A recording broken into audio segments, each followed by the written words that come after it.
Charlie Rose will interview President Obama again during his trip overseas when he stops in Germany, making Charlie Rose the only person I know with a full-time job that he does in layovers only. So, Charlie, thank you. This has been a big week for Charlie Rose. He was with the president yesterday and he's with you today. How about that? You have some TSA folks to go see promptly, so let's get you in and out. My folks. Obviously, this was interesting in the context of not just the visit with the president is making to Saudi Arabia, but these 28 pages, heavily redacted in the 9/11 report. I have now been struck. Well, the 28 pages were simply not shown. Not shown, but he has access, and now he said that he has a sense of what's in there, but doesn't want to see them. We heard Bernie Sanders say he hasn't read them in part because he doesn't want to have to answer questions about them. What do you make of this protective layer that seems to be around these 28 pages? Well, I mean, here's what the president said to me. He said, I said, have you read them, the 28 pages? He said, sort of, no, but I know what's in them.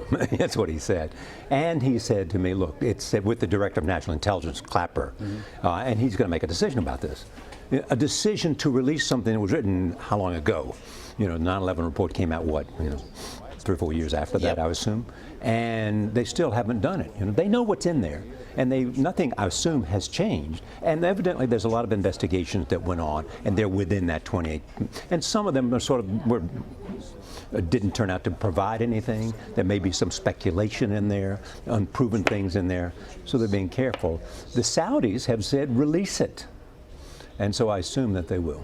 It is not known whether this will be a topic of conversation officially on an agenda, but is it fair to assume that sitting down with the folks he will be sitting down with in Saudi Arabia, that they will discuss this? Sure, I'm sure. But I would also assume that his national security people have talked to their national security people about everything that will be under discussion, and you would assume at some point in this visit it will be. But they got other bigger problems to talk about with the Saudis and with the other, Gulf, the GCC, in having to do with where America stands. This president has, what, 7, 8 months left? And the questions that they had raised about how supportive he has been of them and will be in a crisis. My guess is it's better, and that because of the summit that took place at Camp David, when a lot of them came over, he provided some weapon requests. And so he's basically want to say to them, I'm your friend. Don't worry that I'm somehow slipping into some greater sense of affection for the Iranians. Yes, we made a deal to keep them from doing nuclear weapons, from making nuclear weapons, but beyond that, we're aware of their misbehavior. To that end as well, you discussed his opposition to a bill that would allow families to sue foreign governments, in this case the Saudi Arabian government, for alleged involvement in the 9/11 attacks. Standing in opposition to 9/11 families cannot be the wisest thing to do politically. He doesn't want to do it. I mean, he obviously understands his sensitivity. He can speak for himself, but as he expressed it to me, I've spent a lot of time with 9/11 families. I understand their sensitivity, and they want to know everything, as you and I would want to know everything. But he thinks it sets a precedent that would be bad for the United States if families around the world, because of whatever event, might sue the United States in the same way they want to, perhaps, if there's an indictment to be had, sue the Saudi government. The Saudi government has said if this kind of thing happens, that they're going to retaliate by dumping We'll divest US treasuries. ourselves of billions and billions and hundreds of billions of treasuries and whatnot. I guess it would remain to be seen, given the impact it would have on its economy. Exactly right. Before I let you go, because they are holding this plan with a tarmac, I'm told.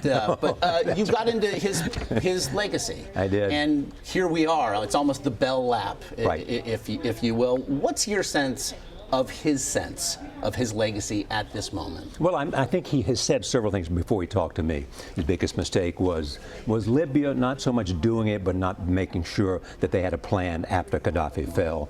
But I think he thinks strongly about what he did, his legacy, in terms of Obamacare. The most important thing, though, in my judgment, and he said this, is the economy. He was handed an economy that was in shambles.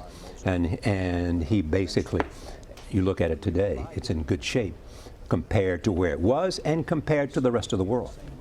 And so he's got stuff to discuss with them, and they're in Germany, and with you in Germany again, as Charlie Rose. But in between makes then, I'll be in Steeler Town. Of course you will. Of course you will, because he's Charlie Rose. There are actually 12 of them. We just rolled them out here at CBS.